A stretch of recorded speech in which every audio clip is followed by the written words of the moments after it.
The Oklahoma City Thunder just locked up their future with contract extensions totaling $822 million. It should feel like the start of a dynasty, but in today's NBA, that kind of commitment doesn't guarantee glory, it almost guarantees heartbreak. The most exciting young core in basketball might be doomed by the very system that raised them. So let's break down how OKC built this the right way and how the very rules designed to protect teams like them might be the reason it all falls apart. OKC isn't just building a team, they're building a movement. In just 3 days, the Thunder secure the heart of their franchise for the next half-decade. SGA is already locked into a max extension. Jalen Williams signed a 5-year, $224 million extension, and Chet Holmgren agreed to the exact same deal. That's $822 million invested in just 3 players. Yes, you heard that right. 3 players, $822 million. On paper, it feels like the ultimate win. All 3 are under 26, they fit together perfectly and just led OKC to its first title. OKC has done everything right. They built through the draft, stayed patient, and never chased shortcuts even if it was unpopular. But in 2025, building the right way doesn't mean you'll get rewarded.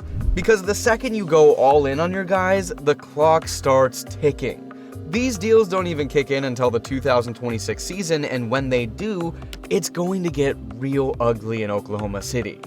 According to SpotTrack, the Thunder's projected roster cost will be a league-high $268 million, and that doesn't even include the $183 million luxury tax they'd owe on top of it.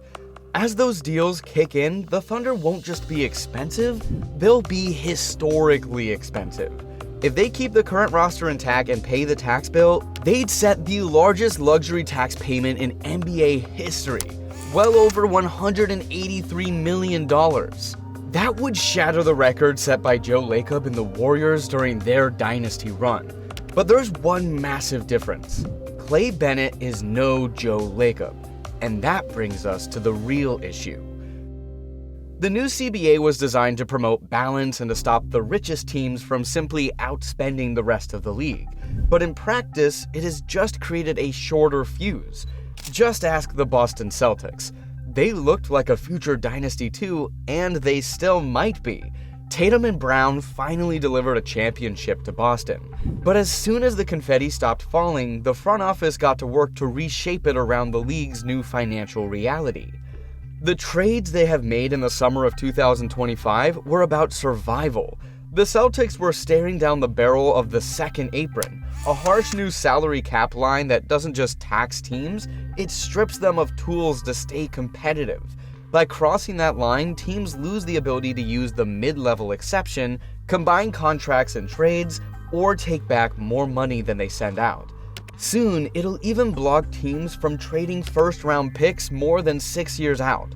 It's a financial chokehold. So when Boston traded Kristaps Porzingis and let other depth pieces walk in free agency, it wasn't a shock. It was the cost of keeping their stars. Brad Stevens made it clear. The move wasn't just about fit or health, it was about the brutal math of the new CBA. And this is one of the richest ownership groups in basketball. If Boston can't afford to keep winning, what chance does OKC really have? Clay Bennett is worth an estimated $400 million, or in other words, less than half the value of the contracts he just signed. Even if he wanted to spend like Joe Lacob or Steve Ballmer, he literally couldn't. The math simply doesn't work. So what's OKC's real timeline? Well, it's for sure not 5 years, which is the length of those extensions. It's more like 2 seasons at most. That's how long they have before those new contracts kick in, before the tax bill explodes, and before the second apron turns into a financial buzzsaw. That's what the CBA does now. It taxes you for spending and punishes you for being good for too long. And that's the part nobody talks about. The second apron isn't designed to stop rich teams, it's designed to slowly break up great ones. Because if your roster becomes too expensive and you're already at the top of the market, you can't patch the holes if you can't adjust on the fly.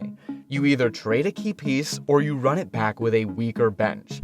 For a small market team like OKC, that's not a luxury. That's a death sentence. One injury, one bad playoff series, one wrong extension, and there's no way out.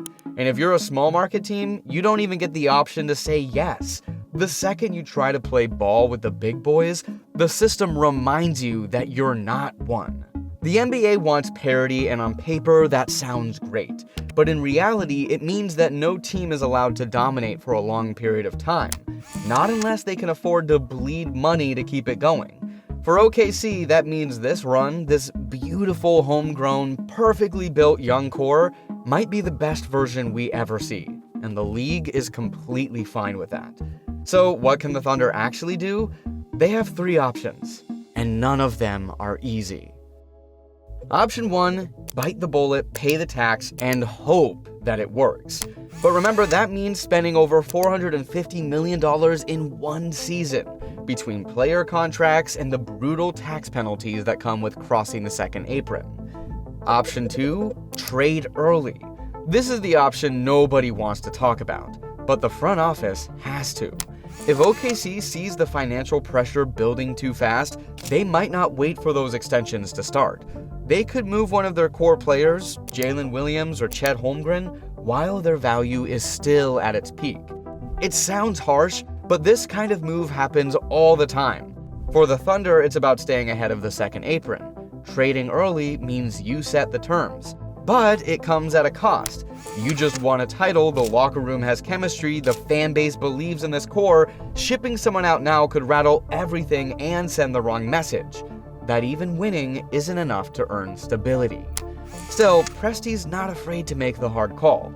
If trading one rising star preserves the long-term flexibility of the roster, it has to be on the table.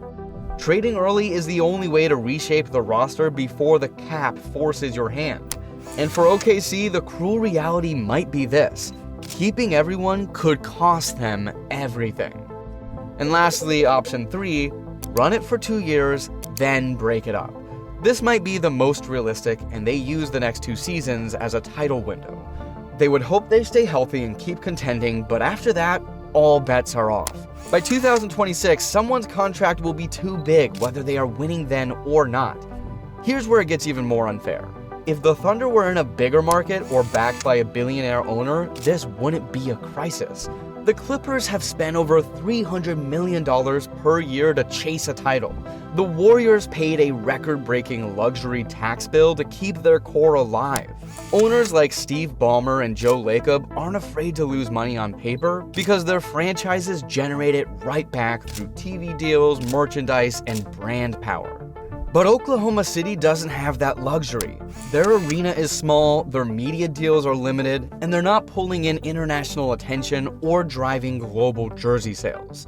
Winning a title and having the reigning MVP helps, sure, but it's still nowhere near enough to offset the massive financial gap between them and the league's biggest markets. The spotlight might be brighter now, but the margins are still razor thin. For teams like OKC, every tax dollar hurts. The league might have achieved parity in terms of who wins, but who can afford to win is a different story. OKC doesn't get to be the next Warriors, and they don't get to model after the Spurs. The rules have changed, and so has the cost of greatness. So what happens if it doesn't work, and the Thunder flame out in the next 2 years, or get priced out before the peak? What free agent is going to go to OKC? There is nothing there. They're not luring stars in the summer or building super teams with leverage. Their entire model is built on drafting well, building culture, and keeping the guys they raise in-house. What message does that send to other small market teams trying to do it the right way? And more importantly, what message does that send to the players? Someone has to be the odd man out. It's just not possible.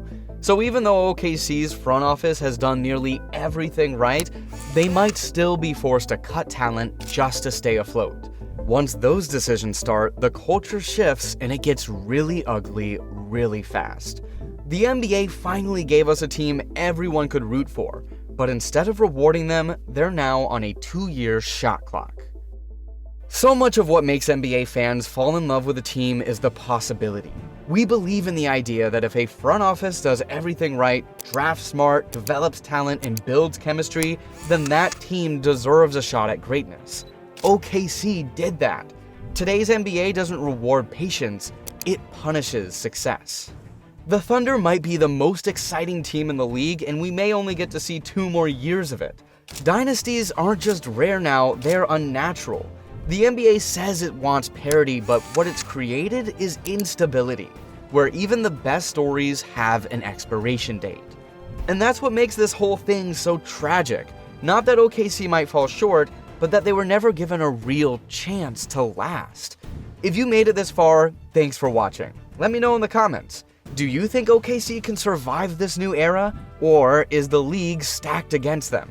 Don't forget to like, comment, and subscribe if you want more deep dives like this. We've got plenty more coming.